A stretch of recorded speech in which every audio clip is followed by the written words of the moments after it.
Olá, eu sou o Clóvis Jair Pronzel, do curso de Teologia da UBRA. Bem-vindo a mais um vídeo sobre a série A Vida Cristã segundo Martinho Lutero.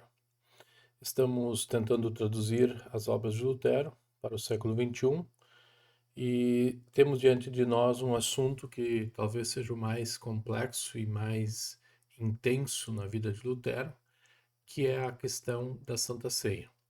Queremos conversar neste vídeo, então, sobre alguns aspectos de como Lutero, então, ensinou a ceia, como ele forjou o seu ensinamento a respeito da Santa Ceia, conforme as palavras de Cristo, no seu embate, então, contra o pensamento medieval, escolástico, católico, e também com o grupo de entusiastas ou de teólogos de outros grupos protestantes que o levaram a refletir profundamente sobre o assunto. Bem-vindo então ao vídeo, será um vídeo longo, então sinta-se à vontade depois para conversar conosco sobre ele, se quiser, mas queremos compartilhar algumas ideias sobre a Santa Ceia e Lutero. Nós precisamos estabelecer alguns princípios, né? E o primeiro deles é entender uma coisa fundamental na teologia de Lutero, que é buscar um princípio formal e um princípio material. O princípio formal para Lutero são as palavras de Cristo nas Escrituras. Essa é uma autoridade, né? Se você quiser a expressão sola escritura, até pode usar, né? Lutero não usou ela dessa forma, mas aqui a Escritura é a autoridade. Bom, mas existe um resumo, uma sinopse, tá, desta verdade escriturística, né? E esse resumo para Lutero está ligado diretamente à obra de Cristo em favor do ser humano. Ou melhor, Lutero está preocupado que o Espírito Santo continue fazendo sua obra na vida das pessoas. Então, o Espírito Santo vai usar a palavra, né, o princípio formal, para realizar a sua obra no crente. Tá?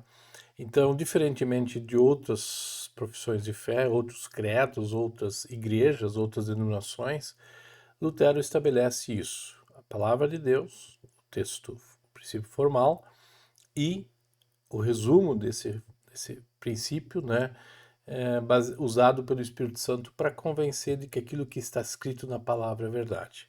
Então a Santa Ceia é um outro assunto, ou melhor, é um desses assuntos também. Tá? A Santa Ceia tem palavra, mas também tem o uso dessa palavra em função do ser humano caído em pecado e que precisa da graça de Deus em Jesus Cristo. Então isso é importante a gente estabelecer. Esta imagem está na igreja da cidade de Wittenberg, a qual Lutero pregou e passou muito tempo nela, né? Lembrando que Lutero também, além de professor universitário, é um pregador. Lucas Cranach fez esse altar, né, essas imagens no altar, e elas são emblemáticas porque elas mostram exatamente o que une as pessoas, né? Se é no altar do Senhor, que as pessoas são unidas, então, obviamente, que esse altar precisa apresentar Cristo. E nele nós temos, então, o batismo, a Santa Ceia, o ofício das chaves de confissão e a pregação. A Santa Ceia, aqui então, um pouco mais próximo, né? Esses elementos que o Espírito Santo usa para unir as pessoas, né? Se vocês quiserem assistir um vídeo sobre a igreja em Lutero, que já foi produzido e está à disposição, vai ecoar exatamente isso. São os meios que o Espírito Santo faz para realizar sua obra própria no crente, tá? Então, é Cristo, né, que é esse meio. Então, isso aparece, então, no batismo, na Santa Ceia, no ofício das chaves e na pregação. A Santa Ceia, então, é objeto desse estudo e queremos levar adiante, né? A Santa Ceia é, sem dúvida, então, a grande questão aqui. Lutero sumarizou, né? E aqui eu trago o Catecismo Menor de 1529, né? Ele é muito simples, né? Lutero não é filósofo sobre o assunto, nem se estende, mas sumariza bem. O que é o sacramento do altar? É o verdadeiro corpo e sangue de nosso Senhor Jesus Cristo sob o pão e o vinho, dado a nós para comer e beber, instituído pelo próprio Cristo. Então, esse é o sacramento. Tá? Aqui Lutero está usando não uma didática, mas muito mais a retórica de organizar as ideias de tal forma que elas façam sentido na vida de alguém que está sendo conduzido pela palavra de Deus. Né? Onde é que está escrito isso? Lutero é muito claro. Esse é o princípio, né, formal, né, onde é que se tira das escrituras, né? Onde está escrito isso? Está escrito em Mateus, Marcos, Lucas e São Paulo. E são as palavras da intercessão do nosso Senhor Jesus Cristo, que são repetidas 4 vezes no texto bíblico, né? Bom, surge uma pergunta. Para que isso? Para que Jesus instituiu a ceia? Né? Para que ele quer que a gente coma e beba? E aí Lutero diz, né? Isso nos indica as palavras dadas por vocês, né? Então, o corpo e o sangue de Cristo é derramado por vocês para a remissão dos pecados, ou seja, por essas palavras nos são dados no sacramento remissão dos pecados, vida e salvação. Pois ali onde há remissão dos pecados, há também vida e salvação. Obviamente que aqui Lutero está pressupondo a presença de Cristo. Ele é o verdadeiro remédio da alma, né? Ele que o Espírito Santo usa, né? Como o ato de comer e beber físico realizam tão grandes coisas? Né? Como ele pode fazer? Um comer físico. O comer e o beber, na verdade, não as podem fazer ou realizar, mas as palavras. Vejam de novo. Então, Lutero está mantendo o que? A autoridade das Escrituras interpretada de forma que o Espírito Santo possa usar a palavra para fazer sua obra própria, né? Então, as palavras dado por vocês e derramado por vocês para a remissão dos pecados. Essas palavras, juntamente com o comer e o beber físico, tá? Por isso nós temos o pão e o vinho, o corpo e o sangue de Cristo presentes, né? Que determinam a ação do Espírito Santo. Não é a fé do crente, tá? E não é a autoridade de alguém sobre os elementos, mas a fé vai só receber. Quem está dizendo que aquilo é verdade é o próprio Senhor Jesus Cristo, pela obra do Espírito Santo. Jesus instituiu, mas o Espírito Santo diz: Isso é para ti. Aí nós recebemos. Quem crê nessas palavras tem o que elas dizem e expressam, a saber, remissão dos pecados. Aqui a remissão dos pecados precisa ser vista à luz da eternidade em Lutero. Quem recebe dignamente esse sacramento? Jejuar e preparar-se corporalmente é sem dúvida uma boa disciplina externa, mas verdadeiramente digno e bem preparado é aquele que tem fé no quê? Nas palavras. Nas palavras. Dado por vocês e derramado por vocês para a remissão dos pecados. Em outras palavras, é o Espírito Santo que faz nós nos agarrarmos a essas palavras que são dadas em nosso favor. Aquele, porém, que não crê nessas palavras ou delas duvida, é indigno e não está preparado, pois as palavras por vocês exigem corações verdadeiramente crentes.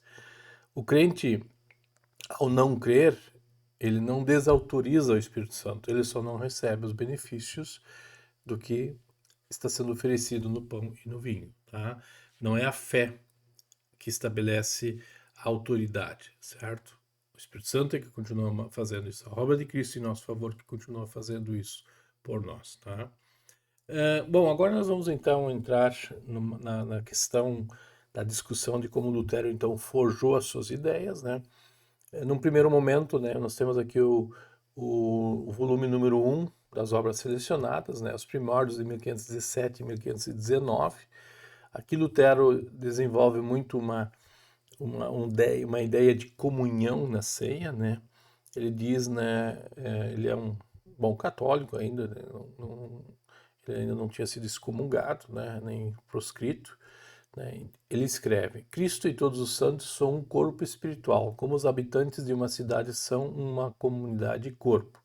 Receber o sacramento do pão e vinho nada mais é do que receber o sinal seguro dessa comunhão com Cristo e todos os santos e a incorporação a eles. Todos os sofrimentos e pecados também se tornam propriedade comum. Isso é uma visão de igreja que Lutero tem, né? A igreja é muito mais um hospital do que uma academia de ginástica. Isso já vem da igreja antiga, né? A função da igreja como oásis ou como um local de acolhimento do pecador, né? Isso está muito presente na igreja antiga e também em Lutero, tá? Lutero não pensa na igreja como uma instituição que faz serviço social, por exemplo, por mais que os cristãos dentro do seu ambiente vão fazê-lo, né? Mas Lutero pensa na igreja como aqueles que administram de fato o santo remédio para pecadores penitentes, tá? Assim, o amor engendra amor em contrapartida e une. Os recipientes da ceia do Senhor estão unidos à comunidade de apoio mútuo diante de qualquer tipo de sofrimento e pesar. Para Lutero, o sacramento não significa apenas Cristo presente com a congregação, mas também uma imagem da congregação ao retratar o conjunto dos eleitos como o pão, em que muitos grãos estão ligados em uma unidade, ou como o vinho produzido pela pressão de uvas individuais em um copo. A natureza da ceia como refeição comunitária tornou-se um argumento usado por Lutero para condenar as chamadas missas particulares. Então, a conexão, né, vertical e horizontal faz com que é necessário ter essa comunhão em Cristo. Lutero, então, se opôs, a partir dessas ideias de uma comunhão, de uma sinaxis, é o termo grego para isso, a limitar o impacto da ceia do Senhor a apenas suscitar a memória da paixão. Mas Lutero cria que a ceia, de fato, leva o indivíduo a também lembrar do sofrimento, da morte e da ressurreição de Jesus. Suas palavras são dirigidas a cada participante de forma direta, em contraste com o sermão pregado a toda a congregação. Aqui nós temos uma coisa muito bonita, Lutero vai ver isso, né? Não há uma briga entre batismo, Santa Ceia, sermão, ofício das chaves.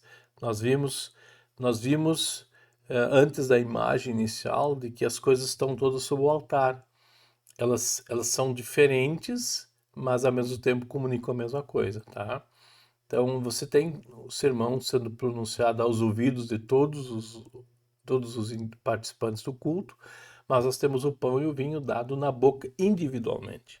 Né? Isso tudo serve para quê? Não para um lutar contra o outro, um excluir o outro, mas para que tenha certeza de que Cristo está fazendo sua obra em nosso favor. Né? Isso é muito bonito em Lutero. Então não há uma prescrição, né? Não há uma briga entre Santa Ceia e sermão, ou Santa Ceia e batismo. Né? Todos precisam ser feitos como Cristo instituiu. Tá? Isso é importante a gente lembrar dentro do pensamento de Lutero. Tá? Todos precisam saber que quando Deus perdoa, Ele perdoa tudo de forma total e nada deixa sem perdão. Quando estou livre do pecado, também estou livre da morte, do diabo e do inferno. Sou filho de Deus, um Senhor do céu e da terra. Na ceia do Senhor, os crentes encontram o verdadeiro Deus que dá e não recebe, que ajuda e não se deixa ajudar, que ensina e governa e não se deixa ensinar ou governar. Em resumo, Deus faz e concede tudo, com liberalidade, por pura graça, sem mérito, pelo indigno e merecido, sim, pelo condenado e perdido. Mas Lutero, né, aqui você tem uns escritos dos anos de 1520, aqui nós temos o volume 2 das obras selecionadas. Eu destaco dois escritos aqui, ainda no contexto católico, na argumentação católica, né? E aqui entra um outro elemento que aos poucos vai modificando na teologia de Lutero, na ceia, a respeito da transubstanciação, da forma como Cristo está presente, tá? E aqui eu chamo a atenção desses dois escritos, um sermão a respeito do Novo Testamento, isto é, a respeito da Santa Missa de 1520, e o do cativeiro babilônico da igreja do mesmo ano. Né? Nesses escritos, o que a gente percebe? A gente percebe Lutero tentando tirar Aristóteles, ou explicar a presença de Cristo em termos filosóficos, né, como o pensamento escolástico fez, rejeitando a transformação, a transubstanciação. Tá? E aqui, então, a explicação mágica e supersticiosa retirava o quê?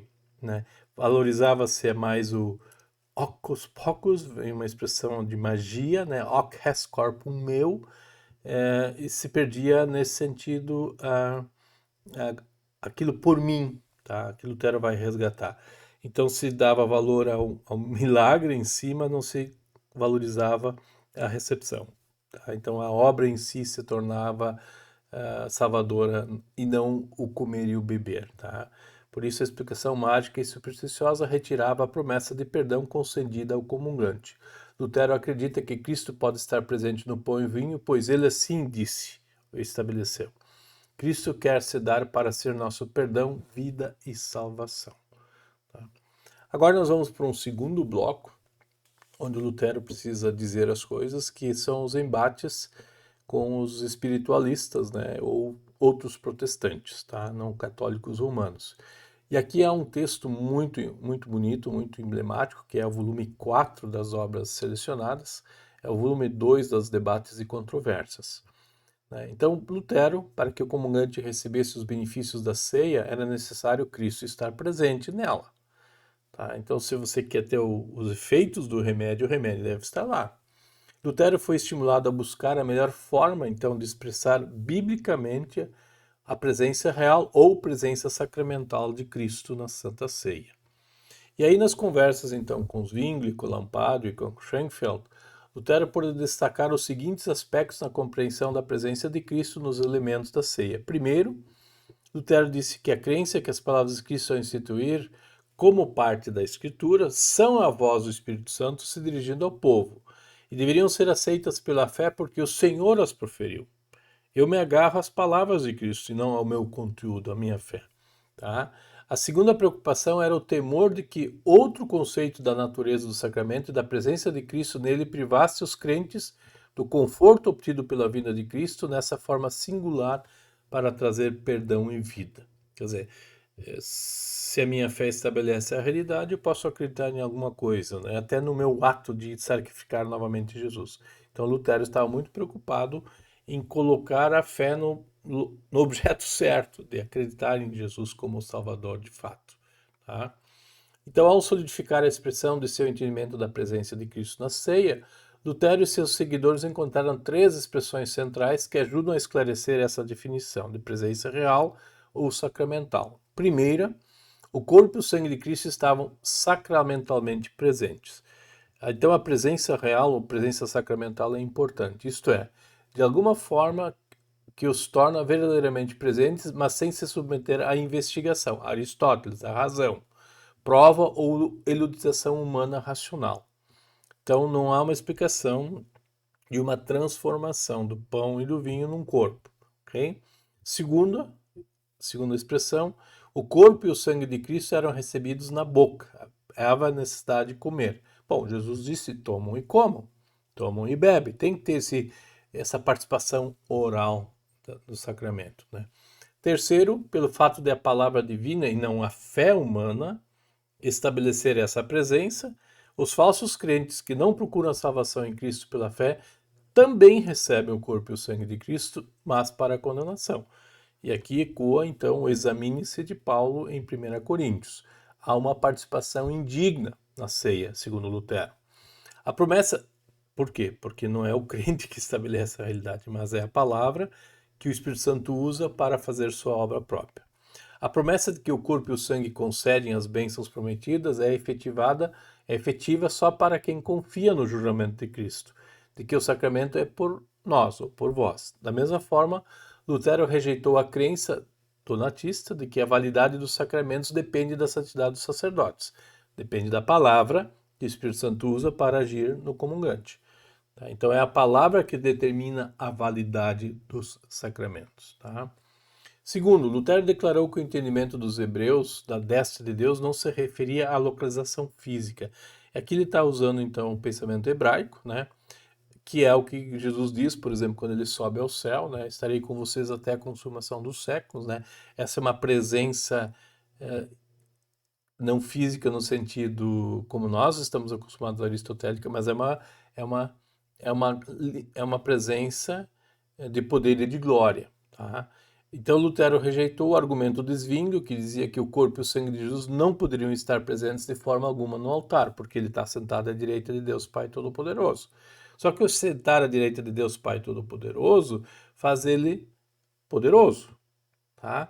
Então Jesus pode dizer, eu estou aqui. Ele é Deus, ele pode dizer, eu estou nesse pão e nesse vinho. Ao contrário, alegou que o poder e a glória de Deus estavam em toda parte, embora revelados de maneiras diferentes. Bom, se Jesus pode estar em qualquer lugar, ele pode dizer que ele está presente no pão e no vinho, foi o argumento de Lutero. E aí Zwingli se torna um mentiroso quando descaracteriza o pensamento de Cristo. Terceiro aspecto que Lutero levou em conta, pelo fato de a palavra divina e não a fé humana estabelecer essa presença, os falsos crentes que não procuram salvação em Cristo pela fé também recebem o corpo para a condenação. A promessa de que o corpo e o sangue concede as bênçãos prometidas é efetivada só para quem confia no juramento de Jesus, que o sacramento é por vós. Da mesma forma, Lutero rejeitou a crença donatista de que a validade dos sacramentos depende da santidade do sacerdote. Ao contrário, a palavra determina a validade dos sacramentos. Aqui estou repetindo algo que eu já tinha dito anteriormente. Por último, Lutero afirmou que há mais de uma definição de presença utilizada na Escritura para descrever a presença de Deus em e com o seu povo de toda a criação. Ele apresentou 3 exemplos, né, usando então os princípios de Aristóteles. Né? Deus pode estar presente de forma local, definitiva, por meio de um corpo ou objeto, tá?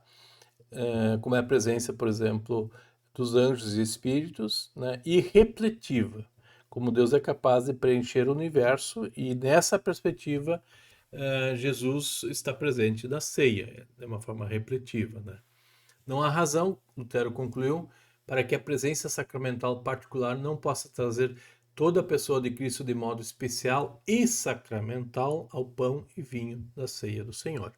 Então observem que Lutero não está usando argumentos lógicos e nem estabelecendo a fé como autoridade, pelo contrário, ele está estabelecendo a palavra de Deus. Né?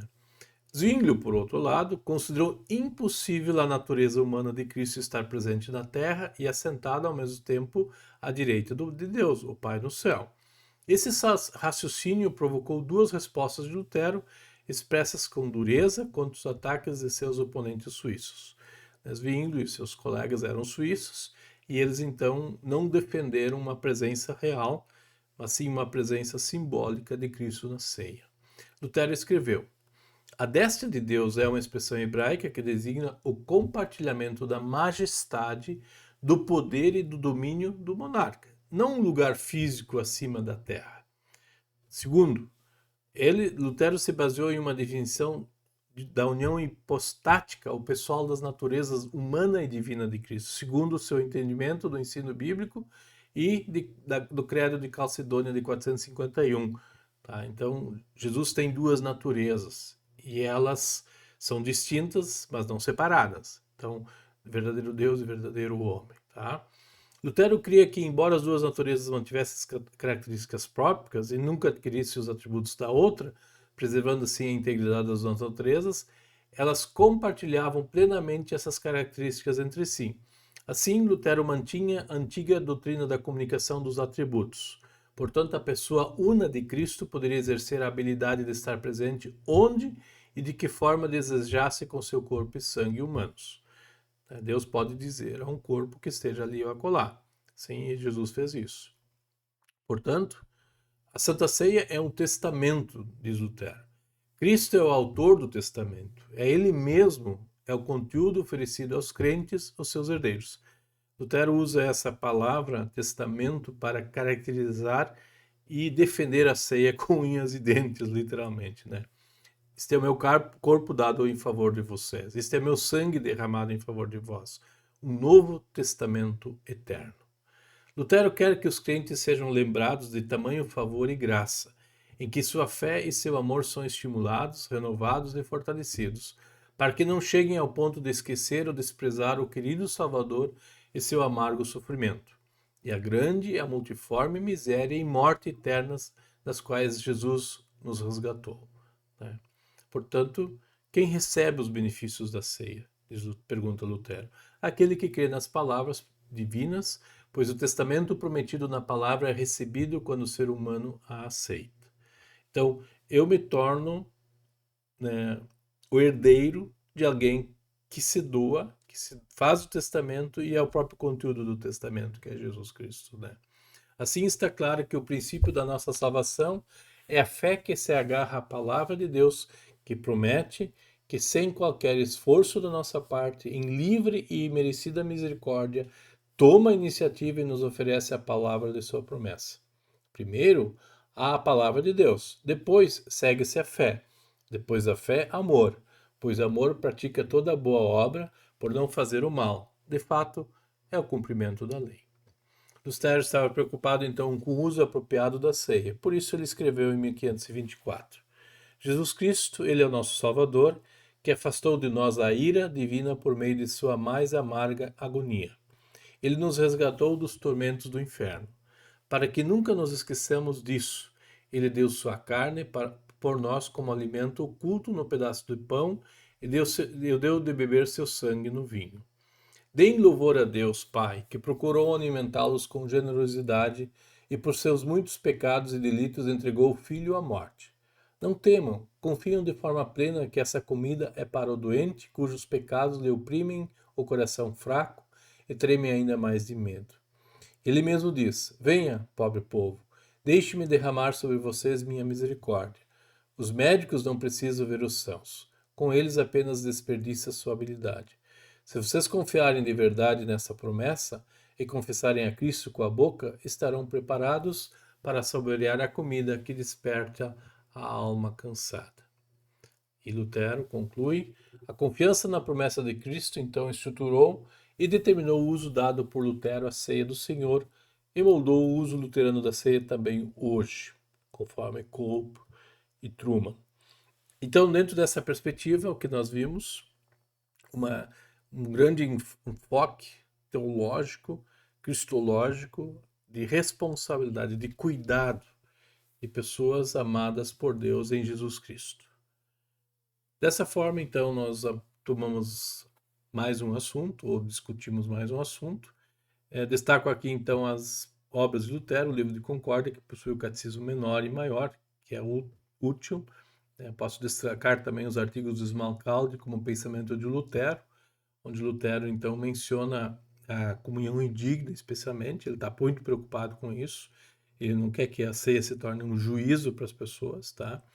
Também destaco os volumes 1 e 2, né, os primórdios e depois o programa da Reforma, especialmente na conversa com o catolicismo romano.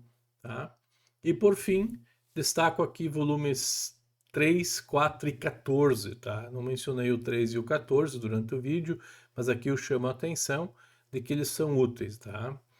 O volume 4, Debates e Controvérsias 2, apresenta a Confissão de Lutero de 1528, muito importante para esse assunto, mas o Debates e Controvérsias 1 apresenta os documentos, né, onde Lutero discutiu sobre a pessoa de Jesus Cristo. Tá? E o volume 14, que é o Debates e Controvérsias 3, apresenta as controvérsias de Lutero com os entusiastas, né, que não viam na encarnação de Deus, e sim na fé do indivíduo, né, a revelação do Espírito Santo. Então, Lutero tem um embate aqui com esses grupos religiosos diferentes. Esse bloco você pode usar para ampliar seus estudos e aprofundar melhor no testemunho bíblico, né, que o Espírito Santo usa para fazer sua obra própria. Aqui estão meus contatos, se você quiser, né, está à disposição para a gente poder ir conversando, dialogando mais. Ok, chegamos ao final de mais um vídeo sobre a vida cristã segundo Martinho Lutero. O assunto tratado é bem intenso, bem representativo, mas é muito cuidadoso. Nós vemos aqui um pastor, um teólogo, né, um exímio pesquisador, cuidando de pessoas que precisam receber Cristo como seu Salvador. Eu espero que tenha ajudado vocês a estimular e a se aprofundar cada vez mais nesse assunto, que para muita gente é polêmico, mas para Lutero faz com que a gente permaneça de pé como cristãos. Um abraço e até qualquer momento. Que Jesus acompanhe a vida de cada um de vocês.